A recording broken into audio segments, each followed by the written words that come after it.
ముందు మా ఎడిటర్ అడిగారు పవన్ కళ్యాణ్ ఎప్పుడు సీఎం కాబోతున్నారని. పవన్ కళ్యాణ్లో సీఎం అయ్యే లక్షణాలు లేవు అని వైసీపీ నాయకులు అంటూ ఉంటుంటారు. సో మీరు చాలా దగ్గరగా చూశారు కాబట్టి ఆయన గెలుపు కోసం కూడా మీరు మొన్న క్యాంపెయిన్ చేశారు, సీట్ త్యాగం చేశారు. పవన్ కళ్యాణ్ సీఎం అయ్యే లక్షణాలు అవకాశాలు ఉన్నాయంటారా? ఇప్పుడు వాళ్ళు ఏమనుకుంటున్నారంటే లేవు అంటున్నారు. కాసేపు వాళ్ళ యాంగిల్కి వెళ్దాం.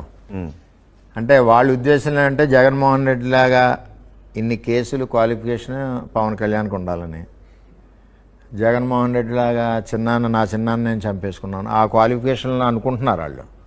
మరి అవి పవన్ కళ్యాణ్ గారికి ఉండవు కదా. కానీ పవన్ కళ్యాణ్ గారికి ఉండదంటే ప్రశ్నించే తత్వం, రాష్ట్రాన్ని బాగు చేయాలని, అభివృద్ధిలో తీసుకెళ్లాలని ఆలోచనతో ఆయన ఉన్నారు. వీళ్ళు క్వాలిఫికేషన్స్ ఏంటంటే ఇవన్నీ క్వాలిఫికేషన్స్ మాకు ఉన్నాయి, అందుకనే మేము సీఎం అయ్యాం. ఆ క్వాలిఫికేషన్లు మరి పవన్ కళ్యాణ్ గారికి లేవు కదా. ఈడీ కేసులు లేవు, మర్డర్ కేసులు లేవు, నిజాయితీగా నిప్పులా ఉన్నాడు ఆయన. ఎట్టి పరిస్థితుల్లోనే ఆయనకి లేకపోవడం ఏంటి? జగన్మోహన్ రెడ్డి ఏమైనా ముందు ఏమైనా సీఎం చేసాడంటే 6 నెలలు చేసాడా, మంత్రి చేసాడా, ఎమ్మెల్యే చేసాడా? అవి కరెక్ట్ కాదు. 10 ఏళ్ళ నుంచి ఆయన పోరాడుతూ ఉన్నాడు. ప్రజల యొక్క అభిప్రాయాలు తెలుసు, ప్రజల కష్టాలు తెలుసు, ఫీల్డ్లో ఉన్నారు, వదిలేదు కదా 10 ఏళ్ళ నుంచి.